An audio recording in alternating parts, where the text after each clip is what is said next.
大家好，我是健康管理师李晓。历来在道家养生中非常注重打通背部的三关，以修复身体先天和后天的不足。背部的三关指的是玉枕关、夹击关和尾闾关。这三关呢，可以反映出我们体质的状况。平时通过锻炼，可以打通督脉，激活身体的阳气，提高体质。所以身体虚的人，不管是先天的体质不好，还是后天因为疾病或者是劳累造成的抵抗力下降，那么在锻炼的时候，都可以多用一用通三关的方法来增强体质。那今天呢，我们就一起来学习一下通三关。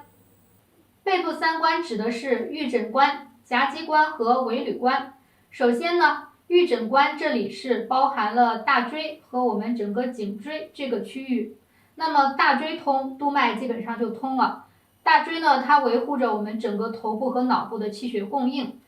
大椎不通，容易导致头痛、脑供血差。那方法呢，是我们把双手食指交叉相握，用我们双手的大鱼际放在大椎上进行敲打。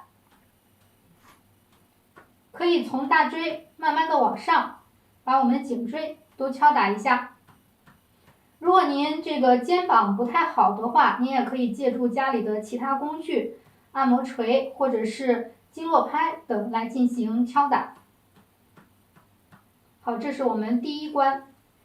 那么第二关是夹击关，夹击关是从大椎往下的12胸椎和腰椎的整个区域，它的面积比较大，覆盖了我们整个背部，是身体精气运化的重点区域。如果您的后背呢某个区域出现了僵硬，或者是有条索状的硬结，或者是有痛点，那么说明呢对应的脏腑就比较虚弱，或者是有先天的不足。那通夹击关，咱们可以用夹击法，双手在背后食指交叉相握，用力的向外进行伸展，尽力的往上抬起，同时呢头部向后仰。好，停留3到5秒钟，然后放松，再重复做这个动作。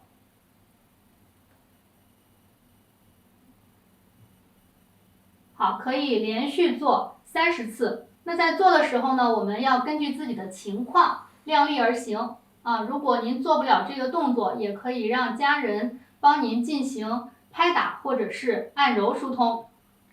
第三关呢是尾闾关，指的是整个骨盆区域，这里呢是先天元气的大本营，与生殖功能呢有密切相关。这个区域如果摸起来很凉，则说明肾阳不足。如果这里是下陷低垂，则男女都可能出现泌尿生殖方面的障碍。方法呢是进行搓尾闾关，双手一上一下放在尾闾关，双手交替从上往下搓，一直搓到尾闾关整个区域发热。